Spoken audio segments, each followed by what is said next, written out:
Hello, friends, and welcome to Ubuntu Narratives podcast, where we bring you inspiring African stories of ordinary people doing extraordinary acts towards an equal and just world. Through these stories, we hope to inspire and equip you with practical tools to be the change you want to see for equality and justice. This first season of Ubuntu Narratives podcast is called Working Differently and sheds light on disability inclusion at the workplace. Through insightful conversations with experts and individuals with lived experiences, this series explores strategies for fostering a more inclusive work environment, breaking barriers, and promoting equal opportunities for all. I'm your host, Christine Butegwa, and this podcast is brought to you by Jabali Consulting.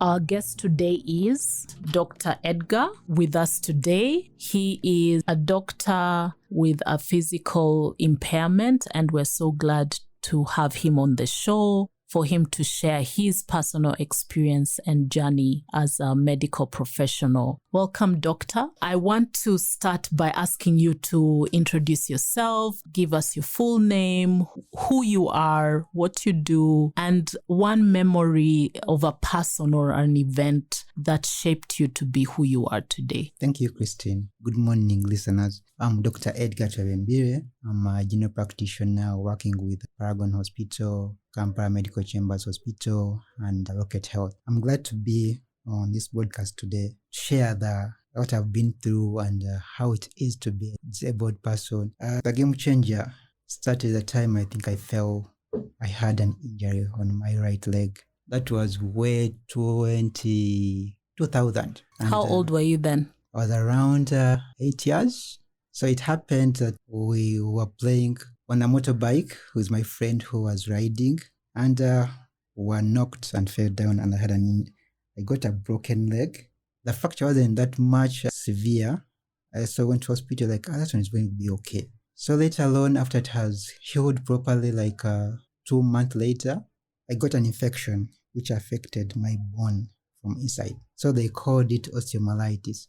So the way it spread was too much, to the extent I couldn't walk, I couldn't do anything, and it brought in the shortening of my limb. So I couldn't walk properly. So I had to go to hospital. By that time it was in Zambia. I was operated on by Dr. Muwazi, the late Dr. Muwazi. He so rest. And he's the person who changed my perspective of life and how to live with disability. He was a disabled orthopedic surgeon. So he tells me young boy, you'll be okay. I'm going to have a few operations and you go back to school. I'm like, all right. So in the hospital for close to a year, in and out. But the way how he was doing his things, it's pulling me. I think I was among the few children on that ward who were given a lot of time, whenever there's a ward round. So I could see him with a lot of other doctors, around him, giving respect. I have to be a doctor. Thank God I had a supporting family. My parents were positive to it. So when I told my mom, Mom, you know what? I'm going to be a doctor one day. As long as you want it and you have life, you make it. I'm yeah, I will. I joined, there's a primary school back in the village called Rera Primary School. It's in Ntungamo. I was the first student with a disability. At that time, I couldn't even go to school. I remember my mom used to hire a teacher to come and teach me from home. Then later on, I could go to school with the help of a rider. So I studied for 1 year in P3, then P4. The school saw how I was studying, and they looked onto it as a positive way to include more students with disabilities in school. And they opened up more slots for students with disabilities. I was so happy about it. Not me alone being disabled, but there are other many who were there like me, even more disabled than me. So we studied together, finished my P7, joined high school. Then around Form 4, I meet again Dr. Muwazi. So I tell Dr. Muwazi, I need to be a doctor. What can I do? Don't worry. Just study. Do your biology, do your chemistry well, pass, and you'll be a doctor. I performed performed during my O-level, joined A-level at Namirembe. Now, joining A-level, from O-level, the schools that I attended to, because of my disability, they weren't that accommodating with the infrastructures. So I have to be getting someone to carry me if they need to carry. It was a bit hard. So when I joined A-level, that was in 2010, when I joined A-level, we had a dormitory which had stone building and the classes. I told the HM, like, headmaster, I won't be able to, I already paid school fees, but I won't be able to climb those stairs every day, like lunchtime, evening, morning. Like, but what can we do for you? Like, I don't know, just help as a person. It was called Mugisha Elias from Namirembe. Like, don't worry. I think we're going to sit to the management and we see how we can bring your classes to ground levels so you can study from there. That was a plus on my side. They shifted the class. So like the science class has to go to the lower floors of the building. Like, okay. Did my A-level, joined campus. Same thing at campus. I joined Kampala International University in Western Uganda. That was in 2012. Still, I find the blocks, the classes, the lecture rooms are on the third floor. Myself, I can't climb stairs. They didn't have elevator. So I go and talk to Dean of Students. She was called Esther. Very lovely lady. Like, Madam Esther, I have an issue with my leg and I can't climb those stairs every day. No, Edgar, you can just try. I'm like, trying I can, but not every day. It will be hard for me. Like, okay, let me sit to the management and I see what we can do for you. Everything used to be on my side. I don't know why, but she happened to change that to bring the classes to the ground level. Did my bachelor's, I graduated, did my internship from Muvende, came to Kampala again for job hunting. When I just finished like this, I went back to Mwazi, like Dr. Mwazi. I think I'm done with school. Like, congratulations. I want you to be there knowing that people won't look onto your leg, they will look onto your brain. Like whatever you do, put your brains together. Forget about your leg, mind on what is in your brain. Like, okay, that's good. Joined my first job was with AAR as a locum, worked there for 2 months, and I joined Kampala Medical Chambers. They have a stone building, but they do have an elevator. That was a positive on my side. I joined Paragon Hospital. Paragon Hospital, they had their setup on a ground level. However, I didn't find any hardship in utilizing their infrastructures, and they were all accommodating my disability. At first, when I joined Kampala Medical Chambers, the boss used to be like, are you okay? Are you able to stand in theater for more than an hour? I'm like, yeah, I'm very okay. Maybe to, jump in here, doctor, I think your childhood was very inspiring. The people that helped you to thrive, your parents, you're talking about how your parents supported you despite the accident and the change in your body, and then your doctor who inspired you to be a doctor. For me, I'm looking at the importance of role models and supportive families. Yes. In creating an inclusive society. That's very important, is what I'm picking from your story. But also when you went to school, you as an individual are the catalyst for change in the school. Because from what you're saying, your school wasn't disability inclusive to start with, but because you were there and they had to accommodate you, then the experience of supporting you opened their eyes to be inclusive to other students with disabilities. And I think it then translates to the workplace. So from what you're saying, maybe even before we get to the workplace, when you fulfilled your dream of entering medical school, you also found the physical environment challenging. Maybe tell us a bit more about the challenges at medical school, because the statistics for persons with disabilities in medical field is, quite small. We were trying to look at the prevalence in Uganda for learners with disabilities in medical school and weren't able to find it. But in the US, there's a study that shows only about 7.5 persons with disabilities are undergoing medical training, and only 3.1% of persons with disabilities are in practice. That's a very small number, and that's in the US. These were figures by the Macy Foundation. So if that's the case for the US, how is it in Uganda? It means that there are so many challenges for even the small number of persons with disabilities who are in the medical field. What are these challenges in medicine? Because that's a totally different field from a lot of other fields. What are the specific challenges you found and the barriers? how did you and the medical school address those barriers? Thank you, Christine. From the time I joined university, I think in my class, in my year, I was the only person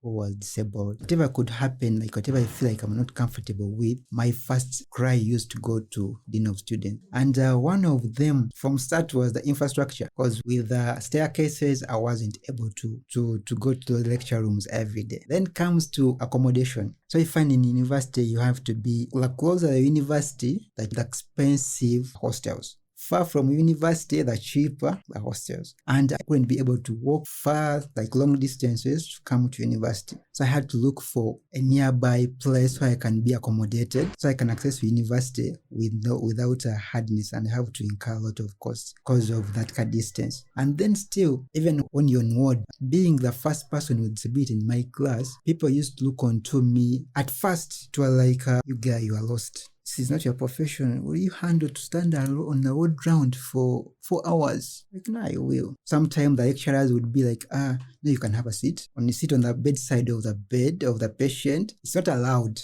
ethically, but because of that accommodation, they could like, Edgar, don't do. When you get tired, have a seat. So that was supporting on my side, because they could see what I was going through. Though sometimes when you find one who doesn't know who you are, when you look at me, before looking down, you want to know what I have on my body. So like, you man, why are you so slow? At first, I keep quiet. Like, I can't argue with you. I can't tell like, hey, I have an issue with my leg. Until like, okay, it's okay. But still, there are those moments when someone calls you by your disability.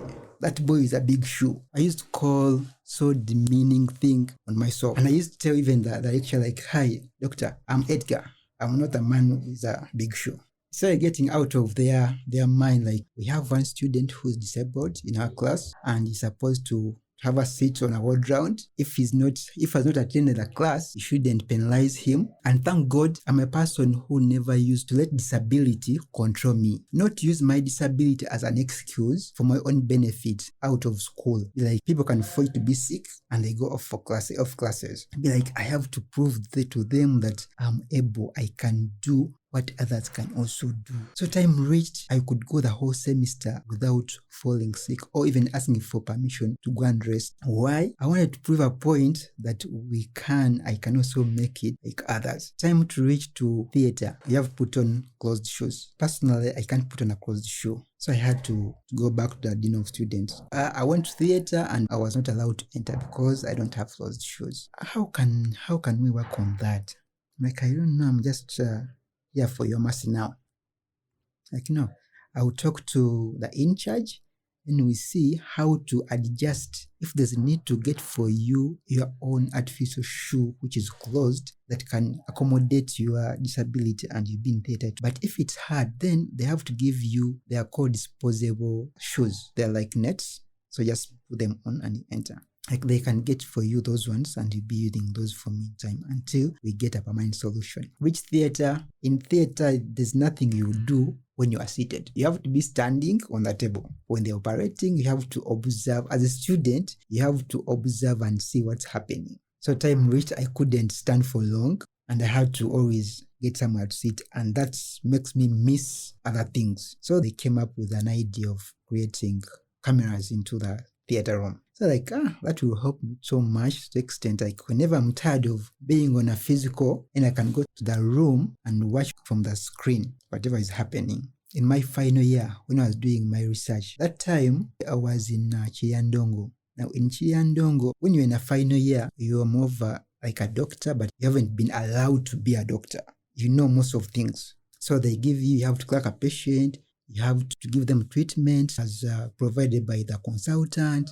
So you go on ward, the first time patient says, I can't be treated by you. Like, no, I'm not a doctor, I'm a student. Come to clerk you, and I present to the consultant. And the patient refused to be clerked because I was disabled. So that was like a nail in my chest. But then I was like, no, that's the only one person. I've seen many who have not undermined my disability. So that won't push me back. I'll continue to thrive. So when I told the consultant, he had to make the patient apologize. The consultant said the patient, he had to apologize to me so that he will be seen and accept that I'm I'm part of them. And one time, one of them can be a disabled person. So there's no way you can run away from it. The challenge I could get most of the time, it isn't that incapacitated too much. I can accommodate to some extent that don't need a lot of accommodation to be pushed into my life. So to change a lot of things for my studies to be successful. It was mostly about the infrastructure, child then being undermined, then being mocked. But the mocking, like, whenever I'm walking, I have this thinking maybe like, yeah, you're a doctor. You're a doctor. That's like would push me far and far, not even minding about what's down on my leg. Then when it starts to give you information, be like, okay. So how long have you been here? How long have you been like this? Like for some good years. Like, so how do you find it? Like you're on what? Those who, they even get like pity when they see you overstanding. They're like, doctor, why don't you rest? Aren't you tired? I'm like, no, I'm okay. That just giving the positive energy to thrive. To thrive. I hear the importance of agency and voice. You used your agency and your voice to speak up when something wasn't comfortable for you, when you needed changes to be done. And also, I see the importance of the medical school having the dean of students who listened as well, who listened and was ready to make changes, positive changes, to have a disability inclusive training school. And I think that's really important. It's usually the burden is on the person with disability to change rather than the other way around. So we have to meet each other halfway, especially for places that are not from the start inclusive. So what I'm hearing is, yes, you have your voice, but also the other side, the workplace or the training institution in this case also had to listen to you and be accommodative. And the importance of your peers and your colleagues also having a positive attitude to you. I think that's important even to counter those negative attitudes. And like you're saying, the name calling you by your disability is not what should be done. And I think from your experience, it is teaching us to, the importance of actually having diversity in our workplaces, because we can't change if we don't know that human beings come in all shapes and sizes. Yeah, that's so true. I realize that with disability, just a matter of time, everyone is prone to be disabled. So how much you treat that person who's disabled, at the back of your mind should be having it like, it could be me or my child, my son. But then in school, at campus, that time, I think I had a very strong backbone of friends. I had royal friends who were there for me. We used to go to community and I find a place like I can't access completely. Someone used to carry me on his back. Like, I don't know, he just crosses me and then we continue. It was from the support from the friends, then the school, and then on myself personally, to push harder to get the best out of me. Yeah, and also something you mentioned, I think is kind of a default for groups which are marginalized. We push ourselves to work 3-4 times more than the average because of the fact that we are marginalized. You mentioned that you never took a sick day off. Yeah. Right? Because you wanted to prove that you're the same as everyone. Same as women in the workplace or other marginalized groups. We are always having to constantly prove ourselves even more than those who are in power, who have the power. And I think we also have to, as a society, change that mind shift. That's true. It should be a level playing field. Why should a certain group have to work 3-4 times more than others just to prove themselves? I think that's also something we need to change. So, Doctor, coming to once you now started your work experience, what are some of the workplaces that you've been to that have been disability inclusive? What have you seen that has worked well? And not just for you as a doctor, but also patients, because we also know that there are patients with disability. What do you think works well, medical workspace? In Uganda currently, where I'm working, most of places are more private for profit. They do basics, mainly for physical disability, but then you find like a lot is missing. Personally, I had to learn a little sign language to accommodate my friends who cannot listen or cannot talk back to me. So you find like most of the workplaces, they will deal with the physical part of it. You can access the facility, which is a plus. You can get the care, but there are a lot of things that we need to adjust, which are not there. So if you get someone who's deaf and dumb, you won't be able to help them unless you have someone who can interpret for you, and they need that service because they have those rights to be served. From the perspective of the patients, when they come to you, the first time it was my boss, you're supposed to be decent and smart with a necktie and closed shoes as a doctor. Myself, I don't put on closed shoes. Now, first day on my duty, I go, my coat, very smart, I work. Then I was in the corridor going for my lunch. Then she meets me like, hey, I need you in my office. I'm like, what have I done today? So I reached her office and like, you're not supposed to be putting on open shoes at work. You're supposed to be closed shoes. I'm like, sorry, madam, but I have a disability. I'm unable to put on closed shoes. Can you put it in writing, or do you have a letter that makes you to be in open shoes all the time? So I didn't want to be rude to her because she's my boss. I'll talk to my doctor, see if he can write for me a report, which I'll bring to you. Then later on, when I brought the letter, like, I'm so sorry, doctor, I didn't know, but I'll accommodate whatever you have. Can you take the letter back? I won't even need it. I thought it was something different. So some people, they look onto the shoe as a fashion. To my surprise, one's like, oh, how comes you have a big shoe? Even among doctors. Yeah, how comes you have a big shoe? I'm like, hey, brother, it's an illness. It's a disability. I'm trying to correct myself to be like you. Lots more things used to happen, but eventually, with time, they get to know who you are once you disclose your disability. The only time that we get as disabled people, we don't want to disclose what we have in us, knowing that if I tell them I have this, maybe they'll discriminate me, they will terminate my work, they won't give me the duties I'm supposed to do like others, my pay won't be the same as others. So we tend to hide back our disabilities. So if I had not told them that I can't put on a closed shoe, all the time I have to be hiding, which will jeopardize my work ethics. I want to be giving the best to my patients. Then when it comes to patients, when you are seated, I'm interacting with you the first time we've met, you're giving me your complaint, so it's time for examining. When I get off the seat and I go on the couch to examine you, that's when you see the leg. But before, you had not seen the leg, you are seeing the doctor who's very okay. And one time, the moment you see the leg, a facial expression tells it all most of the time. I'll be like, don't worry, I'm like that, but the shoe is for making me stable and track on you better. You're in good hands. From what you discuss with the patient and the conversation you tend to have tells it all whether it's a disability which is going to treat you or the mind which is going to treat you. And I'm glad that most of the patients I've worked on, none has complained that that lame doctor can't work on me. I'm so happy about that.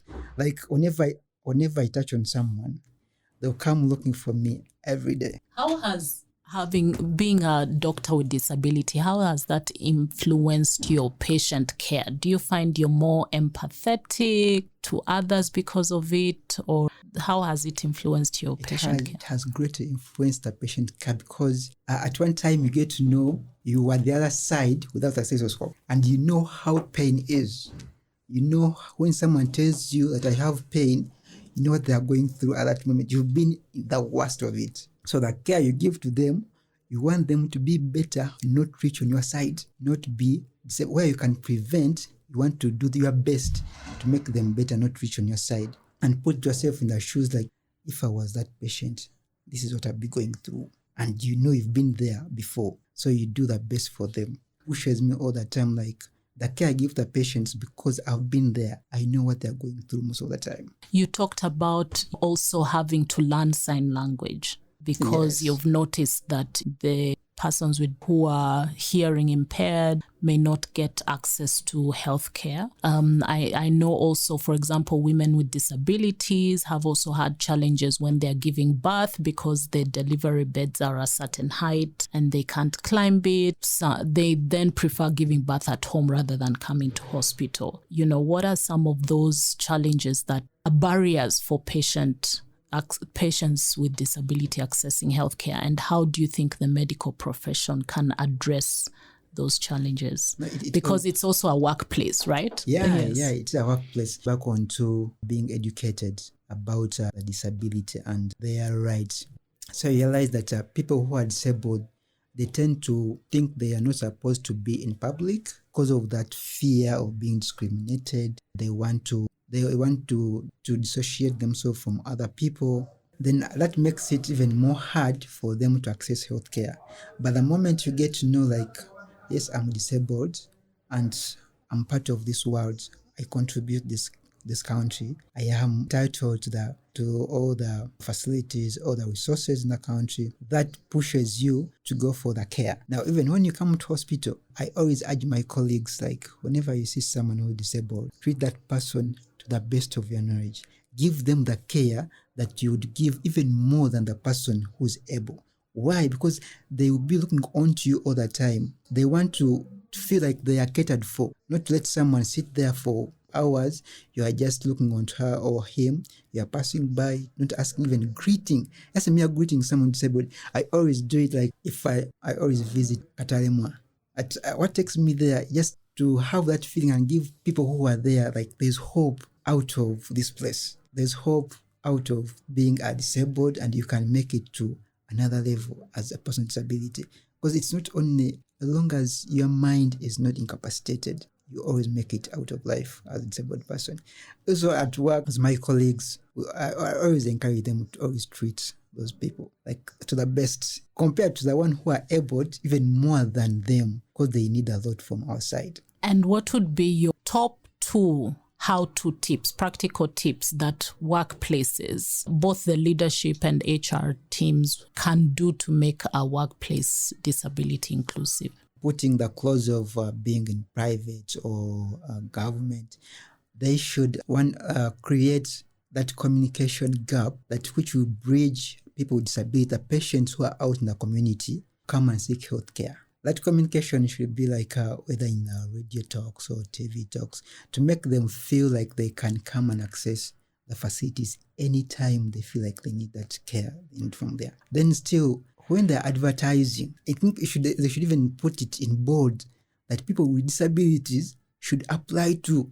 Because you find someone, when there's a job application and like a job advert, like, should I apply? Will they accept me, my disability? So I think that should also be included whenever they're advertising. The way they say that females should apply, still the same thing should apply to people with disabilities. Like, people with disabilities, you're encouraged to apply to be considered. That would be a plus on our side to join into the employment world and job seeking world. Then another thing is always empower ourselves. People with disabilities, we have to know that we have to push ourselves before someone pushes us. The moment you push yourself to another level, someone will pick you from there. We won't let you to drop down to go back where you're coming from. It's always from the positivity that you have in you that will make you thrive, from others to add on to what you have already.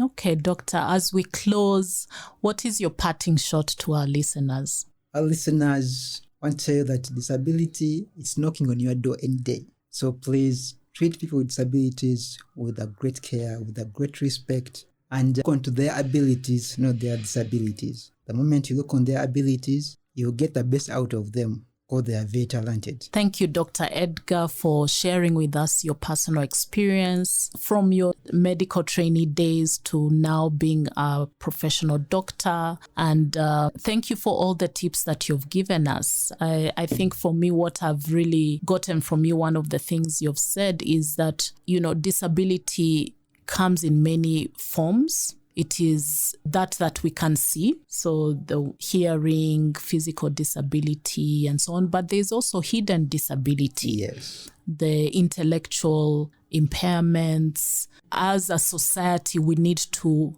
open our eyes to diverse experiences of people and be willing to be inclusive so that everyone is able to live their most productive lives, and also to listen to the needs of persons with disability. From your experience, I think what made a difference is the fact that the workplaces listened. Even if it's just one person in the workplace who listens, that makes a big difference in disability inclusion. And finally, diversity is beautiful, and we should not be afraid of people coming in different shapes and sizes and ability. So thank you so much, Doctor.